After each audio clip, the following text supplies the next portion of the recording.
But in any case, one of the points that also came out is there was a slight contradiction between what Hillary Clinton said when she testified in this very matter just a couple of months ago and what one of the other whistleblowers testified to this past week. So first you're going to hear the point from Hillary Clinton, the former Secretary of State, and then from Eric Nordstrom, who's one of the State Department whistleblowers. Listen.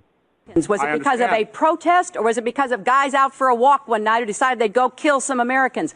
What difference at this point does it make? What happened prior, during, and after the attack matter. And it matters to my colleagues, at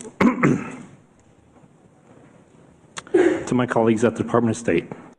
All right, some emotional testimony. Now, one of the key issues, even though I think it's been established and I think it's clear that U.S. forces would not have been able to get there in time, so that Republican talking point doesn't fly. There is a point that Republicans make that the initial words that were offered by the Obama administration on this attack from Susan Rice, who appeared on the Sunday talk shows right after this happened, she said that this was prompted by an anti-Muslim video and that this was essentially a spontaneous mob. And Republicans have gone back and said, no, wait a second. The Obama administration knew at the time that perhaps Al-Qaeda was involved, and Republicans have been claiming all along that the Obama administration simply wanted this to seem like it was a spontaneous uprising because to acknowledge that this might have been an Al-Qaeda attack just before the presidential election might have hurt President Obama.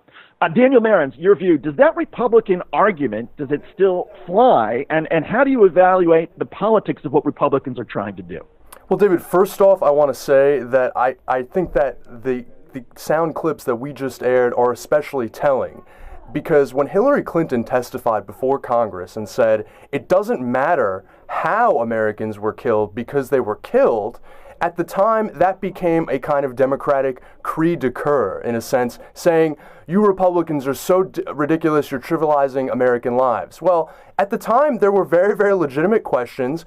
Only the 6th U.S. ambassador killed on duty of all time. There were a lot of questions about, as Republicans are pointing out, about the initial reporting about the causes of that attack. And so the fact that we've even at least moved past that idea that there are no legitimate questions, that there's no reason to ever investigate once Americans have been killed or why it happened. So I was condemned and criticized at the time, and I felt pressure to conform to that. And so I think it's important to at least acknowledge, to begin with, that entrenched power defends itself, whether it's a Democrat or Republican administration. And I thought that line by Hillary Clinton was defensive, unnecessary, and demagogish. In terms of what they knew when, I think we're still trying to get to the bottom of that. But there was a start. And certainly Hicks and Nordquist, their testimony indicated the Obama administration did know that there was something terrorism related here, but that they wanted to cover themselves up.